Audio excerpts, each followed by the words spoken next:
오늘 차이나 아웃이라는 이 중요한 사회 대책 하나 출범하는 그런 시간입니다. 제가 그 주제가 넘게 기조 강연을 맡았는데, 기조 강연이라기보다는 우리 이 세미나에 앞서서 중국을 어떻게 생각하는 것이 올바른 생각인가라는 짧은 강의를 하는 그런 입장에서 말씀을 드리도록 하겠습니다. 지금 저쪽 그 남쪽 바다에 보면 미국 항공모함 두 척이 와 있습니다. 영국 항공모함이 지금 구암섬에 와 있습니다. 그리고 일본도 항공모함이라고 말할 수 있는 F-35 비행기가 이착륙하는 실험을 마친 그 일본의 항공모함, 네 척의 항공모함이 지금 중국 앞바다에 지금 와 있는 상황입니다. 그리고 바로 며칠 전에 중국은 그 대만이라는 그 약한 나라, 자기 나라가 아닙니다. 자기가 통일돼야 할 어떤 역사적 권리가 있는 그런 대상이 아님에도 불구하고 대만을 무력으로라도 통일하겠다는 그런 입장에서 전투기를 한 3, 4일 동안에 150회를 대만 앞바다에 보내는 그런 그 폐악질을 저질렀습니다. 여기에 대해서 서방 국가들이 중국을 막아야 되겠다라고 생각을 하고 지금 군사력으로 대응책을 강구하는 이런 시점에 우리나라도 이제 지금 중국을 더 이상 이렇게 방치할 수가 없다. 중국의 그 폐악질, 중국의 나쁜 행동을 대한민국에서 쫓아내고야 말겠다라는 그런 모임이 이제 형성된 것입니다. 우리가 국제 정치를 이해할 때 어느 나라를 어떻게 보느냐, 그 인식이 대단히 중요합니다. 친구를 친구인지 모르고 적을 적인지 모를 때 그때 국제 정치 그 국제 전략이 엉망진창이 되는 것입니다. 지금 대한민국의 국제 정치가 제대로 작동하지 않는 이유는 적과 친구를 구분하는데 그동안에 대단한 실패를 했기 때문에 우리가 올바른 정책을 세우지 못해서 그렇다라고 감히 말씀드릴 수가 있을 것 같습니다. 중국은 우리의 친구가 아닙니다. 미국은 멀리 있지만 우리의 친구입니다. 우리는 항상 가까이 있는 나라를 친구라고 착각하는 습관이 있고, 그리고 옆에 있는 큰 나라한테 그냥 알아서 기는, 알아서 굴복하는 그런 그 못된 습관이 있는데 그 습관에서 우리가 빨리 벗어나야 된다고 생각을 합니다. 제가 여러분들이 다 본 그 TV 영화일 겁니다. 옛날에 이 허준이라는 그 영화, 그러니까 TV 연속 드라마를 이제 우리나라에서 쭉 오랫동안 인기리에 방송을 했는데 거기 많은 내용이 역사적으로는 틀리는 내용입니다. 제가 쭉 그것을 보면서 그런데 어느 날 정말로 역사적으로 너무나도 타당한 그 장면이 한 장면 나오는 거예요. 그 선조대왕이 대왕이 아닌데 선조가 얼굴이 아주 불편한 얼굴이었습니다. 아주 근심에 찬 얼굴이었습니다. 신하가 물어봅니다. 어떻게 그 용안이 너무나도 이렇게 우울하십니까? 라고 했는데 그때 그 텔레비 연습국이지만 그 왕이 하는 말이 중국의 사신이 지금 개성까지 와 있다네. 예, 중국의 사신이 개성에 와 있을 때 우리나라 왕의 얼굴이 수심에 그득 찬 바로 그런 관계를 거의 1000년 이상 지내왔는데 오늘날 우리가 중국은 정말 전략을 나누는 친구라고 얘기하고 그리고 우리랑 함께 미래를 같이 하고 그리고 작년 보면 어땠습니까? 중국에서 코로나가 나왔을 때 서울시장이라는 사람이 중국과 아픔을 나누겠다고 그래가지고 코로나 관련 중국 사람이 들어오는 것을 막지 않아가지고 우리가 지금까지 이렇게 고생을 하고 있는 이런 상황이 된 겁니다. 우리가 이웃이라고 해서 국제정치적으로는 좋지 않다는 아주 중요한 진리 하나를 먼저 말씀드리고 제가 쏘은 것을 기본으로 해서 말씀을 드리겠습니다. 제가 그 전쟁을 공부하는 학자인데 학생들한테 정말로 자신 있게 대답해 줄 수 있는 90% 확률을 가지고 대답해 줄 수 있는 이론이 하나 있습니다. 학생들이 교수님 전쟁은 어느 나라가 하는 거예요? 90% 정확하게 맞출 수 있는 답은 붙어 있는 나라가 하는 것이야 라고 대답하면 됩니다. 이 세상 전쟁의 90%가 영토가 붙어 있는 나라가 한 것입니다. 우리나라 전쟁에는 90% 더 됩니다. 우리나라 역사로부터 두 번 빼놓고는 다 지금의 중국에 위치한 나라와 싸운 것이 우리나라의 전쟁사입니다. 일본은 임진왜란하고 정유재란 두 번 했죠. 나머지는 다 중국에 있는 나라랑 하였다. 우리는 90% 넘습니다. 어느 날 우리가 이제 통일을 이룰 겁니다. 통일 대한민국이 앞으로 500년 동안 있는데 보니까 전쟁을 한 번 했다. 그것이 중국일 확률이 90%가 넘는다라고 우리 그 역사적인 진리는 말을 해주고 있는 겁니다. 그래서 중국이 우리랑 가깝지만 가깝다는 그 자체가 우리랑 친하고 우리가 사이좋게 지낼 수 있는 그런 상대는 아니다라고 얘기할 수 있습니다. 또 한 가지 진실, 어느 나라가 싸우느냐, 붙어 있는 나라 다음으로는 그거 강대국들이 하는 거야. 강대국들. 지금 중국이 이 세상에서 자기를 강대국이라고 과시하는 나라는 중국밖에 없습니다. 매일 대국이라고 합니다. 대국. 대국은 아니죠. 땅은 크고 인구는 많을지 모르지만은 그 지도자의 마음이 너무나 작기 때문에 그래서 큰 땅과 작은 마음이 합쳐가지고 중국이 됐다라고 볼 수 있습니다. 중국 가운데쯤밖에 안 되는 그런 나라가 되어 있습니다. 중국이 이제 우리와 그런 관계에 있다는 인식을 해야 되고, 다행히도 최근에 우리나라 많은 사람들이 중국이라는 나라가 우리한테 가지는 의미가 무엇인지에 대해서 이제 깨닫기 시작했습니다. 오늘 우리 차이나 아웃이라는 이 모임이 발족되는 것도 그 깨달음의 결과라고 볼 수가 있겠습니다. 중국은 이제 우리는 중국을 이제 모아 사상 때문에 중국을 흠모하고 그리고 일본은 싫어했습니다. 우리 과거에 우리가 일본한테 괴로움을 많이 당했습니다만 지금은 일본이 우리랑 생각도 같고 그리고 우리가 우리나라의 국가부에 긍정적으로 작동하는 나라라는 사실을 이해를 하셔야 되겠습니다. 많은 사람이 중국에 대해서 잘못 알다 보니까 중국이 앞으로 미국을 대체하는 세계 최고의 강대국이 되겠구나. 그렇게 생각하는 사람들은 아마 우리나라 사람밖에 없을 것 같아요. 세계 대부분의 나라가 중국이 미국을 따라온다는 것은 거의 말이 안 되는 얘기다라고 알고 있는데 우리나라에서만은 G2라는 말을 쓰고 있습니다. 몇 년 전에 조선일보 사설에 서울대학교 교수 한 분이 G2라는 단어는 우리나라밖에 쓰지 않는다라고 얘기를 했습니다. G2라는 말은 우리나라만이 쓰는 말이다. 맞는 얘기죠. 우리나라는 유난히 그 교수님의 말씀입니다. 중국을 G2라고 생각하고 중국을 부풀려 생각하고 그렇게 중국하고 잘 지내야 된다고 생각하는데 그렇지 않다는 말씀을 이제 먼저 드리겠습니다. 우리나라가 최근에 안미경중이라는 웃기는 말을 만들어 갖고 썼습니다. 안미경중, 안보하고 경제는 앞뒷면, 동전 앞뒷면이기 때문에 같이 가는 겁니다. 그리고 안미경중, 중국하고는 그래도 경제적으로 도움을 받고 거래를 하고 미국한테는 안보를 의지한다고 그랬는데 이것도 제가 그렇지 않다라는 것을 그 전문가의 말을 들었던 기억을 다시 한번 여러분들에게 인용함으로써 말씀을 드리겠습니다. 제가 그 2010년 무렵에 이화여대에서 세미나가 있었습니다.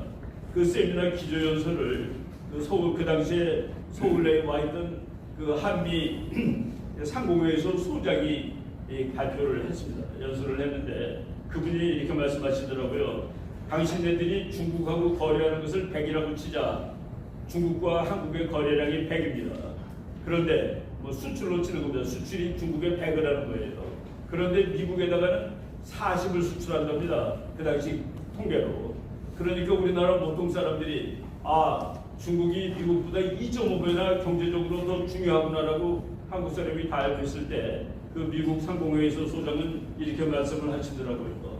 당신네들이 중국에 수출한 100 중에서 종점이 미국인 것이 70 내지 80인 것은 알고 있느냐?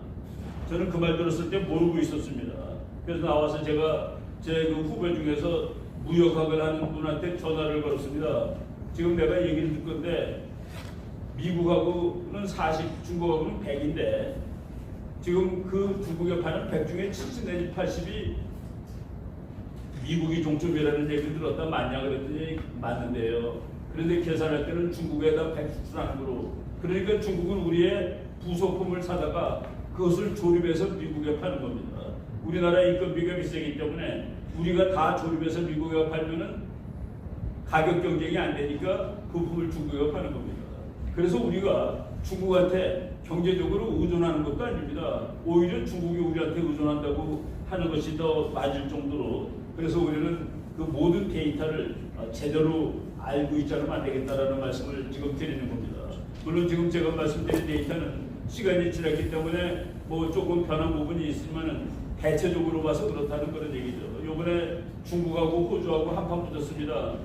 호주가 지금 중국하고 호주 학자들도 많이 그랬습니다. 중국하고는 경제, 미국하고는 안보. 그래서 한국하고 호주 처지가 비슷하다라고 했는데 호주 사람들 정말 중국으로부터 경제적인 그 압박을 받을 각오를 하고 단호하게 미국 편에 섰는데 지금 경제적으로 더 큰 피해를 보고 있는 것은 호주가 아니라 중국이라는 사실을 여러분들이 보고 계시는 중입니다.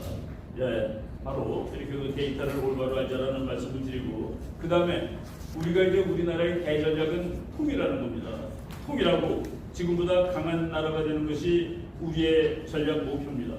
비록 우리들은 통일을 완성하지 못한 그런 세대가 되더라도 우리 후손들은 통일 강대국의 대한민국 국민이 되도록 저희들이 그 노력을 해야 되는데 지금 남한 사람들이나 북한 사람들이나 통일에 반대하는 사람은 아무도 없다고 볼 수 있습니다. 물론 통일의 결과, 통일의 방법에 대해서는 차이가 나지만은 통일을 이루어야 한다는 데 대해서는 누구도 반대하지 않을 것입니다. 그런데 통일이 아직까지 안 되고 있는 이유는 무엇일까? 저보고 우리가 왜 통일이 안 되고 있는 이유를 한마디 하라고 그러면 저는 단호하게 중국 때문이라고 말할 수 있겠습니다. 중국 때문에 통일이 안 되는 겁니다. 지금 우리의 통일은 우리 민족끼리 합치지 않아서가 아니라 중국 때문에 안 되는 겁니다. 중국이 우리나라 통일을 반대하는 뭐 가장 중요한 이유, 증명을 한번 해보이죠. 한국군이 압록강까지 갔을 때 그때 모택동이 정말 깎아는 걸 빙빙빙빙 돌면서 반면을 시작해 펴가면서 이거 어떡하지? 이거 어떡하지? 하고 번면을 했습니다. 그러다가 보내자 해가지고 무려 130만 명을 보내가지고 그 중에서 40만 명이 전사를 했습니다. 중국은 40만 명의 자기 젊은이들이 목숨을 버려가면서까지도 이 나라가 통일되는 것을 막은 나라입니다. 바로 중국이 그와 같은 그 국제정치학적 입장을 가지고 있습니다. 한국은 통일이 되면은 중국이 피곤하게 생각합니다. 옆에 이웃에 큰 나라가 생기는 거 이것이 두렵다는 그런 얘기죠. 우리가 이제 우리 통일에 대해서 얘기할 때 지금 우리가 통일하는 것은 대한민국 더하기 북한이 아닙니다. 대한민국 곱하기 북한이라는 나라가 생기는 것이 통일입니다. 세계적인 괜찮은 나라가 옆에 생기는 것을 중국이 도무지 참지 못하고 그래서 언제라도 우리나라의 통일을 반대하는 세력입니다. 우리나라 많은 지도자들이 국제정치를 잘못 이해하다 보니까 중국의 힘을 빌리면 통일할 수 있다. 아닙니다. 통일을 반대하는 것은 북한보다도 오히려 더 중국일 수 있다는 그 엄밀한 사실을 우리가 깨달아야 된다라는 말씀을 드리도록 하겠습니다. 중국은 2000년 동안 한국을 지배한 세력이다. 우리나라 사람들은 이제 우리나라 과거 역사를 자꾸 미화하다 보니까 우리가 마치 중국하고 대등한 나라에 있었던 것처럼 얘기를 하는데 제가 그 뭐 대학교 이게 3학년 그 무렵입니다. 국제정치학책 그 원서난다고 해가지고 열심히 단어 찾아가면서 읽다가 놀란 사실이 동아시아에는 국제정치가 없었다라는 그 문장을 보고 깜짝 놀랐습니다. 한국과 중국 사이에는 국제정치가 없었다. 이게 도대체 무슨 소리란 말인가? 중국은 윗나라, 한국은 아랫나라이기 때문에 윗나라하고 아랫나라 사이에는 국제정치가 없는 겁니다. 옆나라 사이에 국제정치가 있는 겁니다. 독립을 인정해주고 자주권을 인정해주는 상대들 사이에서 국제정치가 있는 것인데 그리고 그것이 국제정치의 원형인데 한국과 중국은 하나는 상전이고 하나는 밑에 것이기 때문에 그들 사이에는 국제정치가 없었다라는 그거를 보고 참 그 말이 맞다라고 생각을 했는데 지금 중국이 그렇게 우리를 생각하는 거 아니겠습니까? 그런데 지난 2000년 동안 우리가 중국 밑에서 시달려 왔는데 그 역사는 다 잃어버리고 중국하고 잘 지낼 수 있다라고 착각하는 거 이것도 이제 더 이상 우리가 그 착각에서 살면 안 되겠다라는 말씀을 드리는 겁니다. 우리가 이제 대전략을 짜야 됩니다. 중국은 우리의 전략적 동반자가 아닙니다. 정치가들이 뭐 말을 멋있게 하느라고 전략적 동반자라고 얘기를 하는데 우리의 전략이 뭡니까? 통일되고 강대국 되는 것인데 그것을 제일 반대하는 나라가 중국인데 중국이 어떻게 우리의 전략적 동반자라고 말을 할 수가 있겠습니까? 우리의 전략적 동반자는 우리의 대전략, 우리나라가 통일을 하려고 노력하고 우리나라가 자유민주주의를 지키려고 노력하는데 그것을 후원해 주는 나라, 그것을 도와주는 나라가 전략적 동반자입니다. 이 지구에 우리나라의 전략적 동반자는 한 나라에 있다고 봅니다. 미국입니다. 미국은 대한민국이 통일하는 거, 물론 미국도 자기 이익이 있죠. 대한민국이 통일하면 그것이 미국한테 손해가 되면 미국도 반대할 것입니다. 그런데 여러 가지 요건을 다 종합해 봤을 때 우리가 통일하는 것을 그래도 지지하고 도와주고 민주주의를 지켜주고 이런 나라가 미국이라는 사실을 우리가 또 한번 강조를 해야 되겠습니다. 많은 사람들이 미국이 이제 그 쇠하는 강대국 아니냐, 중국이 흥하는 강대국이다. 그것은 지금 아니라고 이제 다 밝혀졌고, 최근에 미국의 그 젊은 아주 유명한 학자들이 이제 중국은 끝났다라는 글을 썼습니다. 여기서 끝났다는 게 나라로 끝났다라기보다도 중국이 세계 챔피언이 되는 일은 끝났다. 그래서 지금이 더 위험하다고 쓴 겁니다. 무슨 얘기냐면은 지금 미국이 100이라고 칩시다. 쉽게 중국의 힘이 70 정도가 됐는데 이제 70%가 됐는데 앞으로 중국의 힘이 70% 이상으로 올라갈 가능성은 없다. 오히려 이제 내리막길로 들어갈 거다. 그러니까 중국이 무엇인가를 하기 위해서는 지금이 제일 센 상황이라고 생각을 하고 대만이라도 지금 통일을 하고 일을 마쳐야 되겠다라고 생각할지 모르기 때문에 지금이 오히려 더 위험한 시기다. 그러니까 우리가 거기에 대비해야 된다라는 그런 아주 탁월한 논문을 제가 최근에 읽은 적이 있었습니다. 예, 우리는 지금 미국이라는 나라가 우리나라 사람들이 가끔 가다가 참 이 국제정치학적으로 틀리는 얘기를 하는데 미국과 중국이 싸우면 우리는 누구 편을 들어야 하는가? 우리 여기 오늘 오신 애국 동포 여러분들은 정확하게 인식을 하셔야 됩니다. 첫째, 우리는 법적으로 미국 편입니다. 미국하고 동맹입니다. 미국이 누구랑 싸우면 우리 미국 편 서야 돼요. 우리가 누구랑 싸우면 미국은 우리를 도와줘야 될 법적인 의무가 있습니다. 동맹국이니까. 두 번째, 국제정치가 아무리 이익을 따지고 험악한 것이라 하더라도 우리 그 인간들이 하는 거기 때문에 거기에는 요만큼의 도덕이 있습니다. 우리는 민주주의를 원하는 나라, 그리고 우리랑 생각이 같은 나라랑 같은 편을 해야 된다는 도덕적 또 의무가 있습니다. 그거는 중국이 아니라 미국입니다. 그리고 정말 적나라하게 한번 생각해 보면은 이기는 나라 편에 서는 것이 아주 좋습니다. 이기는 나라 편에 서야 되는데 어느 뭐를 보더라도 미국이 이기는 나라입니다. 그리고 제가 이제 많은 사람들이 중국이 미국보다 더 셀 것 같아 할 때도 미국이 이기는 나라라고 얘기를 했는데 그 이유 하나 말씀드리고 제가 이제 이 강의를 마치도록 하겠습니다. 많은 사람들이 말이죠. 한 20년 전에 중국은 1년에 7%씩 성장을 하고 7 내지 10%였습니다. 미국은 2 내지 3%니까 중국은 이렇게 올라가고 있고 미국은 이렇게 가니까 결국은 만날 거 아니야. 그리고 중국이 미국을 앞설 거 아니야. 그러니까 앞으로 한 30년 후에는 중국이 세계 1등이 되지 라고 하는 사람들이 많았는데 그 사람들은 미국이라는 나라를 모르는 사람입니다. 미국이라는 나라는 절대로 도전국의 도전에 평화적으로 자기의 자리를 양보해 줄 나라가 아닙니다. 그건 미국뿐만이 아니라 이 지구 역사에서 증명이 되는 겁니다. 이 세계 어떤 패권국도 자신의 패권적 지위를 도전국에게 평화적으로 양보해 준 적은 없었다. 미국이 양보하지 않습니다. 미국은 중국으로 싸우기 전에 경제력으로 중국을 더 이상 발전하지 못하게 하고 있습니다. 저는 그 많은 사업하시는 분들 그런 엄밀한 상황을 아시고 우리가 중국하고 경제 거래도 해야 된다고 말씀을 드리고 싶습니다. 오늘 이 좋은 모임이 발족을 하고 있습니다. 늦은 면이 있습니다.